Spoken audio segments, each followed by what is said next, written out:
Set theory. Great thing about the diploma is it goes in order of units, right? All your units, all your set theory questions will be together. All of your prims and comps questions will be together. They all section themselves together, so you don't just pop from unit to different units all over the place. So here we have A and the complement of A. So what's in A and the complement of A? Nothing. The empty set. No common elements. This one, which of the following words can be formed from the elements in the intersection? So once again, intersection, if we don't know what symbol that is, we can look on our formula sheet, it's that symbol, right? It's in the and. So what's in A and B? A, E, K, L. So it makes the word like. Here it says that 50 university students, 18 take a bus to school, 12 take a train, and 7 take both the bus and train. How many students take neither?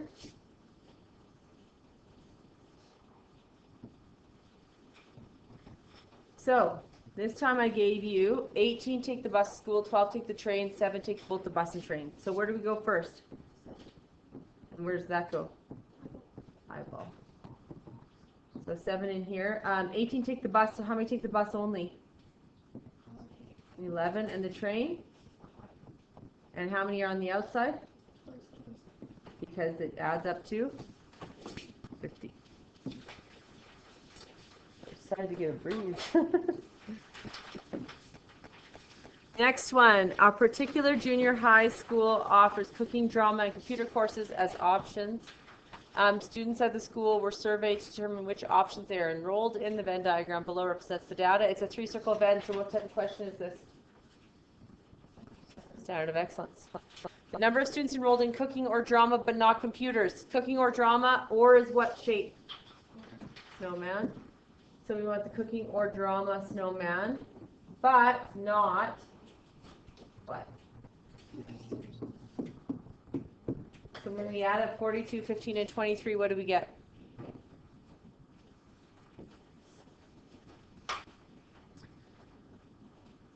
Okay, Mr. and Mrs. Lang are boarding a plane in a single file along with their 5 children. How many ways can this be achieved if the parents must be on both ends?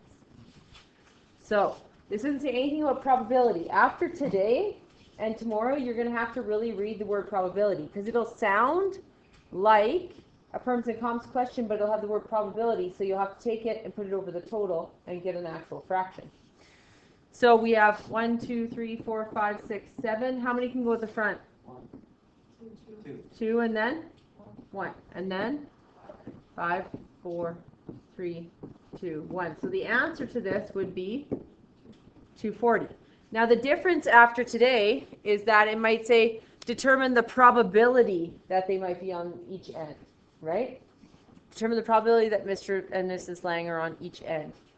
So we do the probability of whatever they're asking us to do, which is the top, so this, over the total no restrictions. So what would be on the bottom if this was probability, which it's not? What would be on the bottom? 7 factorial. That's it. That's all that's going to change for probability. Just total no restrictions on the bottom, right? Because that's what we always do when we do probabilities. But that wasn't what was asked today. Here we have the number of ways gold, silver, and bronze medals will be awarded to 7 finalists. So what do we have here? 7, 6, 5. And how much is that total? The next one says the number of distinguishable arrangements of the letters in the word bookworm. The moment you get a worm, what? Oh, worm. A word. What do you do? Rewrite it, because if you have stacking letters, what happens? Yeah, so I know immediately I'm dividing by 3 factorial for the O. And that's the biggest mistake that people happen. They forget to divide by that, right? And it wants distinguishable arrangements. There's nothing happening here. How many letters is that? It would be 8 factorial. 3 factorial, what's this? 6,720. Okay, I want you to give me the answer to all the vowels are together. Go.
Still the 3 factorial on the bottom, right? How many vowels are there in bookworm? 3. So where do we put them? At the front, we treat them like they're all what? Different. So we have 3, 2, 1. Then what do we do here? Yeah, 4, 3, 2, 1. If I said together at the front, we would be done, correct? But I said together, so what do we have to do? We would be done, but because what do we have to do? Times by 6. So what would that answer be? 720. So it changes if we start putting restrictions on, right? It kicks out more cases, or if we count the letters right. Okay. If I asked you for what determine the probability that all the vowels would be together, that would be the top. And on the bottom, I would have 8 factorial over 3 factorial. Total, no restrictions. That's how we do probability. Probability is literally just perms and coms with total no restrictions on the bottom. That's it. Nothing crazy. Okay? So here we have a high school volleyball coach is selecting members of the volleyball team, and there are 7 powers, 6 middles, 3 right sides, 4 centers trying out for the team. The coach must select the following players: 4 powers, 3 middles, 2 from the following. The following. The number of different teams. So we're picking powers from powers, middles from middles, right sides from right sides, centers from centers. What do we use? Combination. So we're going to go 7C4 times, we need and, 3 middles, 6C3, and we need 3 right sides, 3C2, and we need 2 centers, 4C2. A, B, C, or D?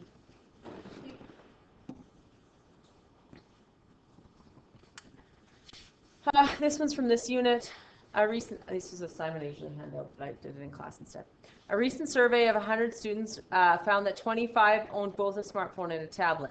The odds in favor, whatever comes after favor comes what? First.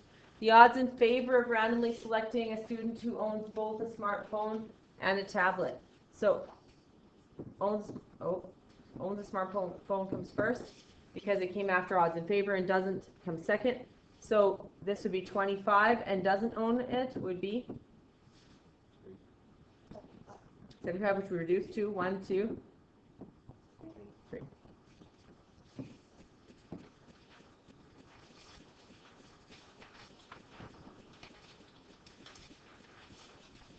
Here, T is completely engulfed in S. What does that mean? T is a what of S?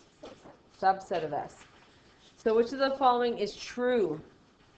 So T is a subset of not S. Does that make sense? No. S is a subset of T? No, T is a subset of S. Okay, cool. S and T are the empty set. S and T is actually T, right? S or T is S? True. Because S or T just completely encompassed by S. The non-permissible values for this one. So we do 3x minus 9 can't equal 0. 3x can't equal 9. So x can't equal 3. The following is equivalent. So they're getting smaller, so we're simplifying this one even though it says equivalent. So I'm going to say to myself, what can I take out of each of them? So the top I can take out a 2 and an x. And I can put them in their own brackets. And then left with x minus 2. In the bottom, it's a difference of squares. So I get x plus 2, x minus 2. And I'm left with 2x over x plus 2. When do I state non-permissible values? Before you simplify, right? After you take out your GCF, but before you cancel anything off. Yeah. Okay. This one is an addition of rationals, so what do I need? Yeah, common base, common denominator. So I have x plus 4 over 3x plus a half. So these are monomials, right? Monomials you can make be the same. Monomial can't make be a binomial, and a binomial can't be a monomial, but monomials you can make the same. So I'm going to multiply this one by 2 to make it 6x, and multiply this one by 3x to make it 6x. So I'm going to get 2x plus 8 over 6x plus 3x over 6x equals 5x plus 8 over 6x. So A is what's in front of my x. So A is 5. B is what's by itself, so B is 8. And C is what's in the denominator beside the x, so it's 6.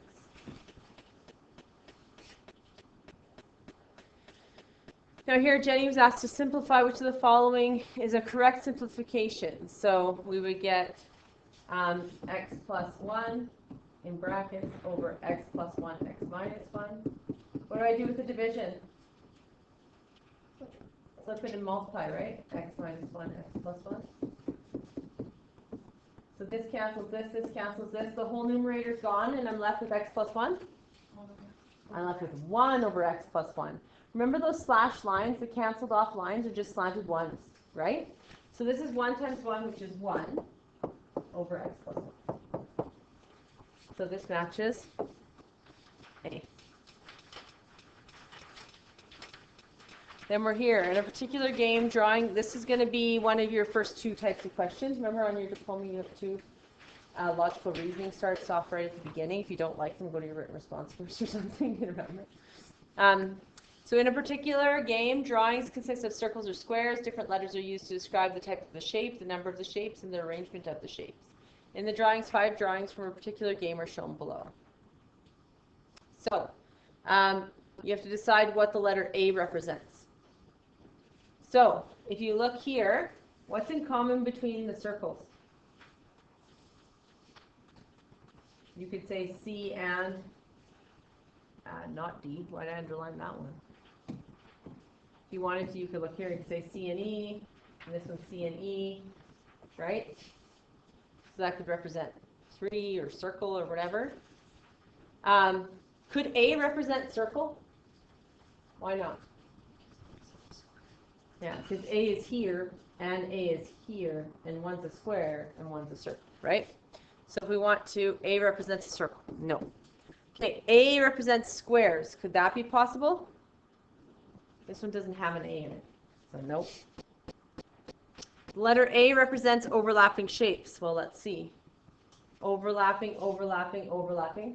Maybe. Not on the other ones. And then A represents the number of shapes in the drawing. This one has 3, this one has 2. So what is it? Overlapping, which is C. This would be a nice question, wouldn't it? They literally gave you options to figure it out. You didn't have to figure it out on your own. This would be much harder if this was a written response, because you would have to figure out what it would be. Okay, so we're going to flip to our notes from yesterday. We're going to go to where I put them.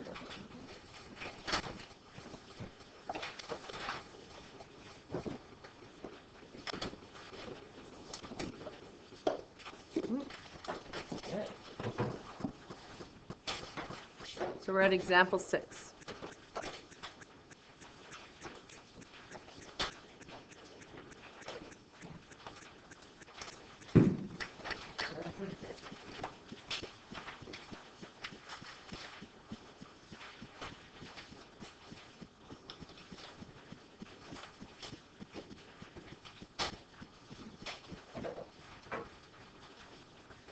Okay, here we have mutually exclusive and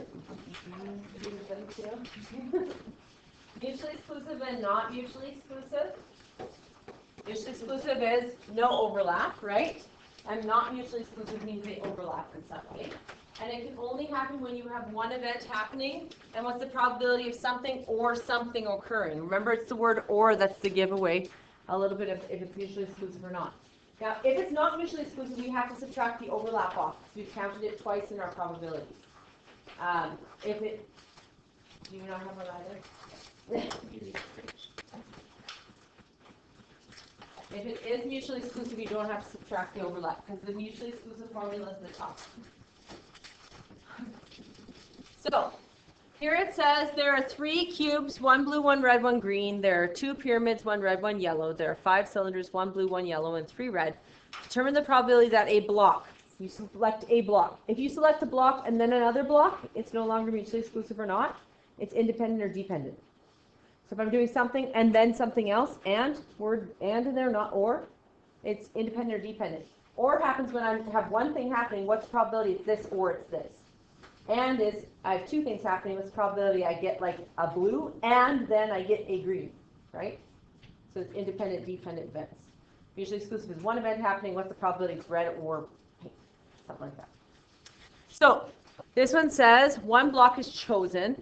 What's the probability it's a pyramid or a cube? Now you have to decide first off, mutually exclusive or not. We talked about this one yesterday and we said no overlap, so mutually exclusive. So we want the probability of a pyramid or a cube. So then we do, if it's mutually exclusive, we just do the two probabilities added. So probability of pyramid plus the probability of a cube. How many pyramids are there? 2 out of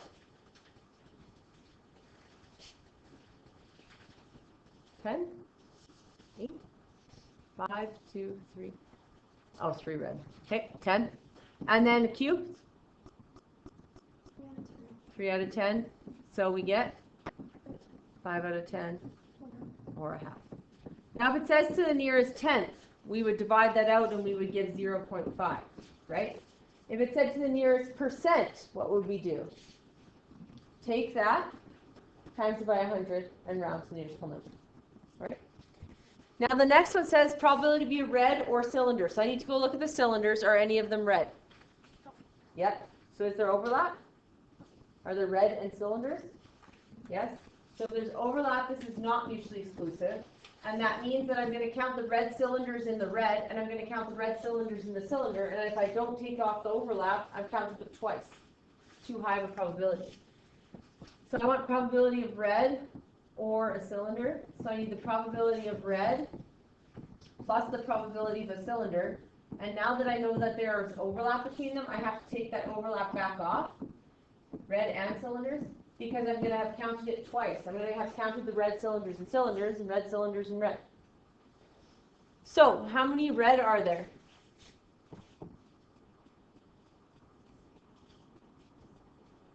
How many red? 5 out of 10. And how many cylinders? 5 out of 10. Now I'm saying I would have a perfect probability, 10 out of 10. But is that the case? No, I've counted 3 red cylinders, right? Twice. So I have to go in and say, okay, what's the overlap? What are the red and cylinders? The red cylinders, there are 3. So I actually end up with 7 out of 10. Oh, I did use my next nieces and nephews. Look at me forgetting my notes. Owen and Haley are my nieces and nephews. They're a year older than you guys. We're asked, I'm interrupting Owen and Haley asking things, but it's fine. Sorry. Why isn't 5 out of 10? It's just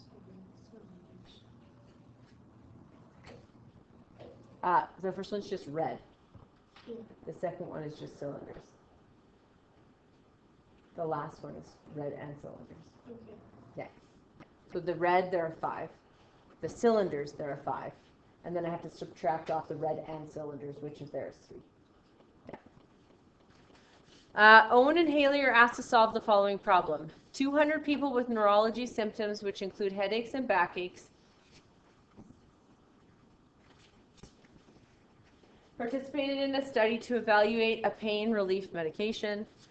All the people took the medicine, and the results were as follows. Go away. Oh my gosh. Seriously. 60 people experienced headache relief. 126 people experienced backache relief. 36 people experienced relief from both. That sounds like a Venn diagram question, does it not? So once again, Venn diagram questions and probability questions can be found in probability. You just have to divide by the total at the end. So you do them the exact same as you would do pros and cons. You would do them the exact same as you would do set theory, Venn diagrams, and then you just divide by total. So that's why this has to be taught after those 2 units, or it would be very hard. So we have 2 circles, and we don't short form words on a circle, and we don't do operations in a circle. So we have headache relief.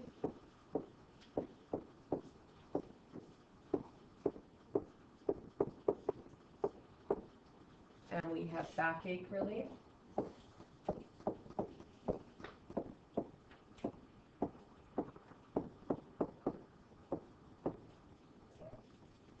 How many are in the middle?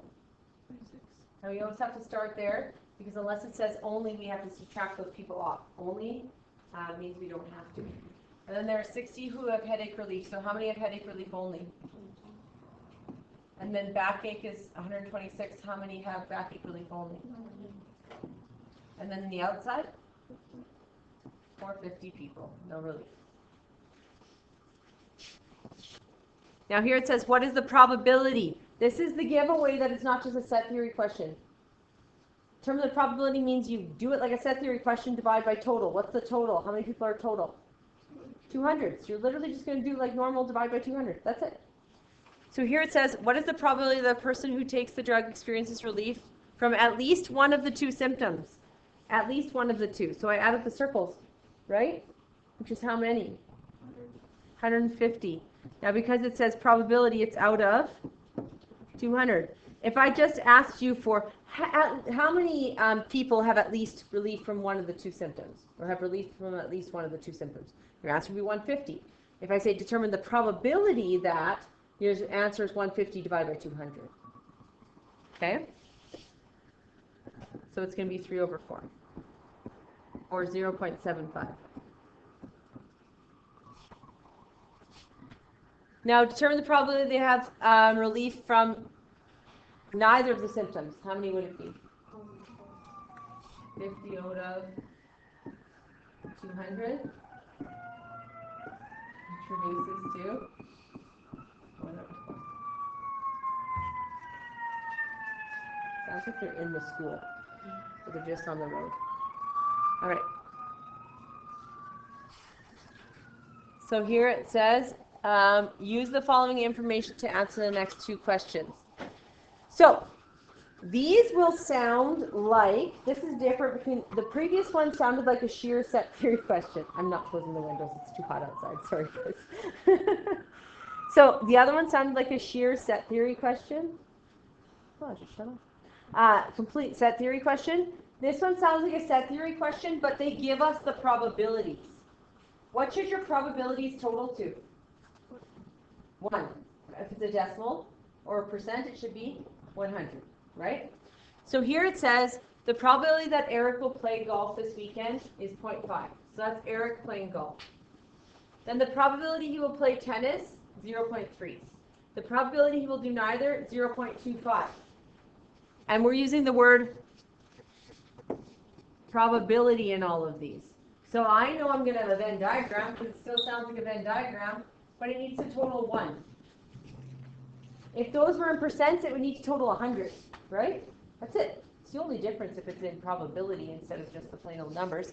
And the good thing about it is, when you're given a plain old Venn diagram, you have to divide by the total, and then you're done, correct? If you're given the probabilities, they gave you the probabilities already. You just count the numbers up and you're done. You don't have to divide by any total, because your total is just 1, right? A lot. Yeah. Okay, so let's fill this out. So we have golf and tennis.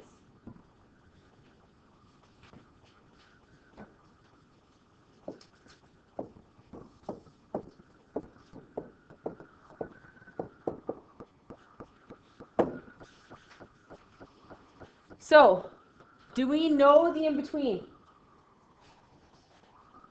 How do you figure out the in-between? Add everything up and subtract 1 from it, yeah. Yeah, because we know that the total should be 1, when we don't know neither or the other ones. That doesn't sound good, you know? It sounds terrible, because that's like, that we're on like 4, yeah. It's not good. So we get 1.05.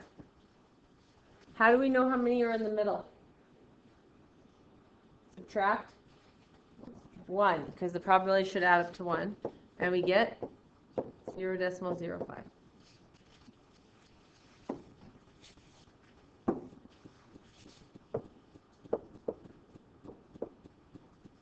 So how many are in golf only? 0.45. We subtract 0.05 from 0.5. And how many are in tennis only? 0.25. And on the outside? 0.25. Now, if they ask us any questions about probability, we actually have all the answers, right? When we have a probability then, we don't have to divide by total. We could. The total is 1, so it wouldn't do it, right? So here it says the probability that he will do at least one of the activities. What's it going to be? 0.75. Okay, then it says the probability to the nearest hundredth that he will play tennis and play golf. 0.05. Remember, you have to start off with a 0. There is no decimal bubble in the first box.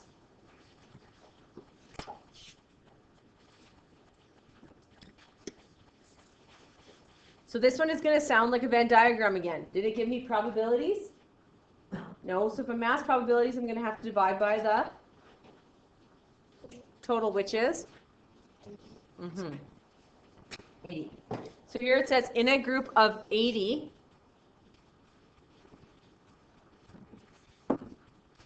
elementary school children, so that's my total. 48 liked cornflakes.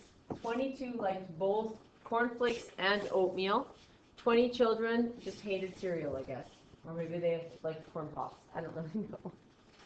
Oatmeal's not really cereal. Is oatmeal cereal to you? To me, it's not cereal, it's oatmeal. So, the probability. So that screams, find out your Venn diagram, give me some answers, divide by 80, right? The probability to the nearest hundredth that the child selected from the group liked only oatmeal. So we need to figure this out. So we go to our Venn diagram. Cornflakes. And we have oatmeal. 20 liked neither.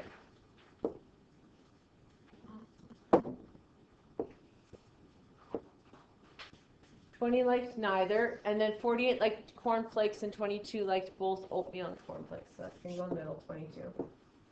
Liked cornflakes. How many liked only cornflakes? 26. How many liked oatmeal? 12. What did you do? How did you get that? You add up the cornflakes only and the extras, and then subtract that from here. Yep. And how many liked only only oatmeal? Now, if you see that, people will do this. They'll put a 12 here because they'll bypass the word the probability, and you're going to get it wrong, right? It says the probability to nearest hundredth. So some people will go 12.00. They're like, there's not enough boxes. That should be a hint. Something is wrong. Okay? So our probability is 12 what? Divided by? Which gets us what to the nearest hundredth? 0.15. 15?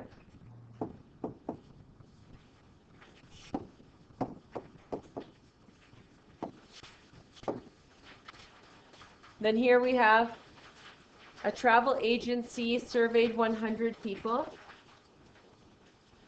to determine if they ski or cycle or ski. The results are given below: number who cycle, ski, number who both cycle and ski. So you fill that in: 17 cycle and ski. 68 minus 17 is 51. And then for ski, 29 minus 17 is? And when you take those three and subtract it from 100, what do you get? Honey?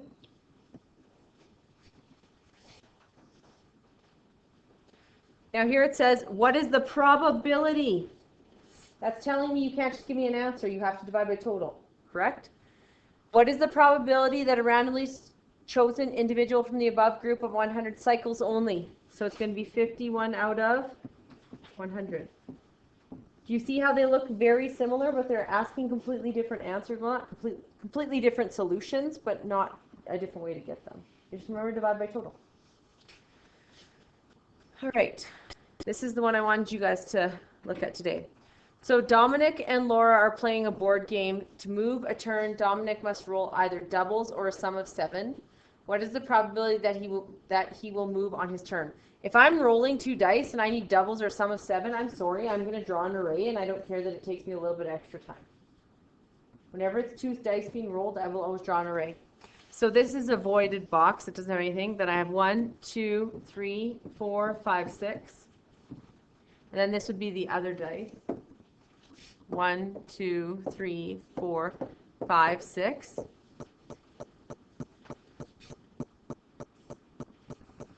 Then here I have 1, 1, 1, 2, 1, 3, 1, 4, 1, 5, 1, 6.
Now, are they rolling one dice at a time or both together? Both together, so it's mutually exclusive or not. If they roll one dice at a time, one and then another, then it's independent or dependent. Because you're rolling one, what's the chance that this is a 3 and then this is a 5? You know what I mean? If you roll them both, it's one event. So we have to decide if it's mutually exclusive or not. So what's the probability he will move on his turn? So it rolls either a double, so probability of rolling either a double or a sum of 7. The first thing we need to decide is, are there any doubles that sum to 7? 1 and 1 is 2, 2 and 2 is 4, 3 and 3 is 6, 4 and 4, 5 and 5, 6 and 6. If you don't see that, you can also do these in different colors. So these are the doubles. 6 out of 36. And then the ones that sum to 7, I'm going to make purple. So it would be this one, this one, this one, this one, this one, this one. Do I have any red purples? Do I have any overlap? No, so this is mutually exclusive. And it's mutually exclusive, it's the first probability formula. So it's going to be probability of a double plus the probability of a sum of 7. How many doubles are there? 6 out of 36. How many sums of 7? 6. Which gives me 12 out of 36.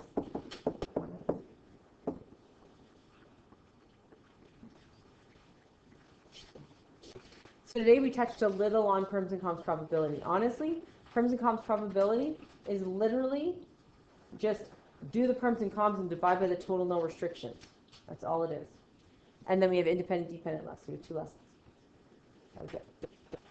And then we're done 30 days.